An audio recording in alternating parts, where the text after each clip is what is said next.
അറിയില്ല, അതുകൊണ്ട് നമുക്ക് ട്രസ്റ്റ് ചെയ്യില്ല. ഒരു വർക്ക് തരാൻ ഭയങ്കര പാടായിരുന്നു. ഒരു 10ഉം 20ഉം ബിരിയാണി ഇട്ടാൻ വേണ്ടിയിട്ട് ഒരുപാട് കസ്റ്റമേഴ്സ് കൺവിൻസ് ചെയ്യേണ്ട ഒരുപാട് സ്റ്റേജുകളുണ്ടായിരുന്നു. പിന്നീട് അവിടുന്ന് എന്ത് ചെയ്ത് ഒരിക്കൽ വാങ്ങിയ ഒരു ആഗസ്റ്റിൽ 2013 ആഗസ്റ്റ് 6-ാം തീയതിയാണ് നമുക്ക് ആദ്യത്തെ ഒരു ഇവന്റ് കിട്ടുന്നത്. വലിയൊരു ഇവന്റ്. അതിന് മുമ്പ് ചെറിയ ചെറിയ വർക്കുകൾ 300 വരെ കിട്ടും. അതിന് മുകളിലേക്ക് കടന്നിരുന്നില്ല.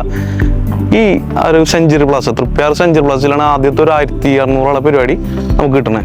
അവർ നമ്മളെ ട്രസ്റ്റ് ചെയ്തുകൊണ്ട് സുഹൃത്തിൻ്റെ കുടുംബക്കാരായിരുന്നു. അപ്പോൾ ഫസ്റ്റ് ഇവന്റ് അത് നമുക്ക് എന്ത് ചെയ്തു, വൺ സക്സസ് ആയി. പിന്നെ അതിൽ നിന്നൊരു റെഫറൽ നമുക്ക് കിട്ടുന്നത് 6 മാസം കഴിഞ്ഞിട്ടാണ്.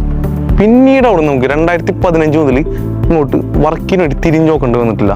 ഒരു മാസം ഏകദേശം ചുരുങ്ങിയത് ഒരു 20-ന് മുകളിൽ, അപ് ടു 20 വർക്കിന് മുകളിൽ ഇങ്ങോട്ട് ഇന്നും നടന്നുകൊണ്ടിരിക്കുന്നു. ഇത് ഒറ്റ കാര്യമാണ് ഞാൻ ഇന്നും ഫോക്കസ് ചെയ്യുന്നത്: ക്വാളിറ്റി, കൺസിസ്റ്റൻസി, പിന്നെ ഇന്നോവേഷൻ. അതായത് മാറ്റങ്ങൾക്കനുസരിച്ച് ഇങ്ങനെ അപ്ഡേറ്റ് ചെയ്യണം. എന്നും ഒരു രുചിയായി കഴിഞ്ഞാൽ ആളുകൾ എന്ത് ചെയ്യില്ല, ആക്സെപ്റ്റ് ചെയ്യില്ല. അവർക്ക് സ്ഥിരമായിട്ടൊരു രുചി എന്ത് ചെയ്യില്ല, ആക്സെപ്റ്റബിൾ ആയിരിക്കില്ല. ഇന്നും ഞാൻ നിയറസ്റ്റ്ലി ഇപ്പോൾ ചെന്നൈയിലേക്ക് വരുന്നു, ചെന്നൈയിലേക്ക്. അത് നമ്മളോടുള്ള ആളുകൾക്ക് ഒരുപാട് റിക്വയർമെന്റ്സ് നമുക്ക് വരുന്നുണ്ട്. എന്ത് ചെന്നൈ ബിരിയാണി എന്ന് ചോദിച്ചിട്ട്. അപ്പോൾ നമ്മളെ ഇവിടെ നിലവിൽ തൃശ്ശൂർ ജില്ലയിൽ ഒരിക്കലും ചെന്നൈ ബിരിയാണി കിട്ടാനില്ല. അപ്പോൾ ആളുകൾക്ക് ഒരുപാട്